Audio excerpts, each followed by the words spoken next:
Hey guys, it's Andrea again, and I'm back indoors today and reviewing the second chapter in the book Psycho-Cybernetics by Dr. Maltz as part of my video log. And today in chapter 2, as I read through it, the title is Discovering the Success Mechanism Within You. The book goes on to discuss our creative imagination and how it can be used to direct our success mechanism, and also he discusses how our brain and nervous system work together to create what he calls a goal-striving mechanism. And I thought that was pretty interesting as well. He talks about the fact that, again, animals, unlike man, can't direct their goal-striving mechanism.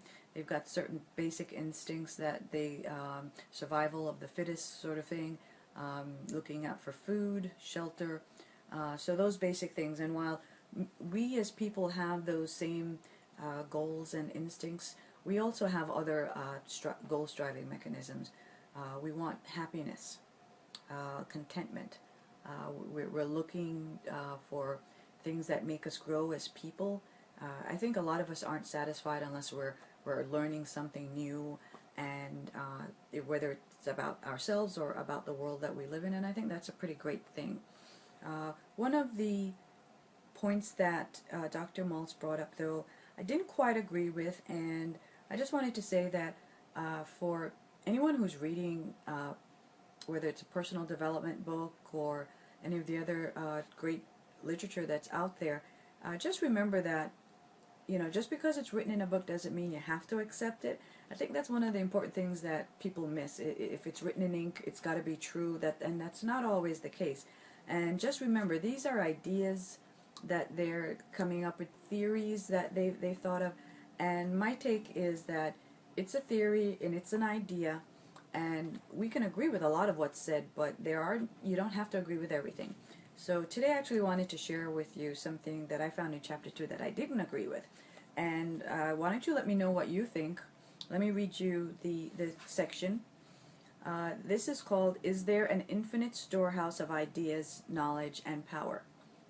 Many great thinkers of all ages have believed that man's stored information is not limited to his own memories of past experiences and learned facts.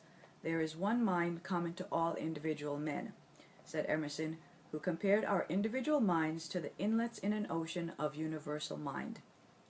Edison believed that he got some of his ideas from a source outside himself. Once when complimented for a creative idea, he disclaimed credit, saying that ideas are in the air, and if he had not discovered it, someone else would have. So that's the tricky part where I felt, I can see where they would think that, but on a personal level for myself, I just can't accept that fully. Part of the book, and especially this chapter, they really go on to talk about the fact that our mind is such a great tool. To be able to reproduce our brain with a computer is almost impossible, just because of the storage capacity. And when you think about how old you are, how much data you've already stored throughout your life, whether it be learning in school, if you were things you've learned just watching TV, listening to radios, and just being out there in the world, you've got millions of pieces of information compiled in your head. It's just that it's not on the surface where you can see it all the time. And my take on this idea of answers being out in the air and a common mind, I think it's really the opposite. I think the information is actually within your own brain. It's just that it's not obvious to us because it's on a level that, if we could see all the information that we've actually stored, we'd probably lose it. So I think everything is kind of has to be stored away and compartmentalized so that we can still function on a day-to-day basis, being in the present, dealing with the information that we currently have. But I think when we have those aha moments, when you've been trying to figure out the problem and you're working either in something on school or at the job, or you're building your business and you're trying to figure out a way to market that's new and exciting, it's like you've got all that information in you, but you're just not seeing it. So when you're pondering that question, I think what our mind does is sifts through all the data that we've been gathering over the years, and it's looking in different compartments and pulling all of that together to get to the answer that we're asking it. And I think what happens is when it compiles that information and it finally reaches the answer, it pushes that answer out to us. It doesn't give us all the backup details that got it to that point, but I think it's giving us the answer because of the information we already have stored in that great brain of ours. So that's my take on that particular question and or theory. So I was just interested if you thought the same things, or if you agreed with the theory that Dr. Maltz puts forth in his book. So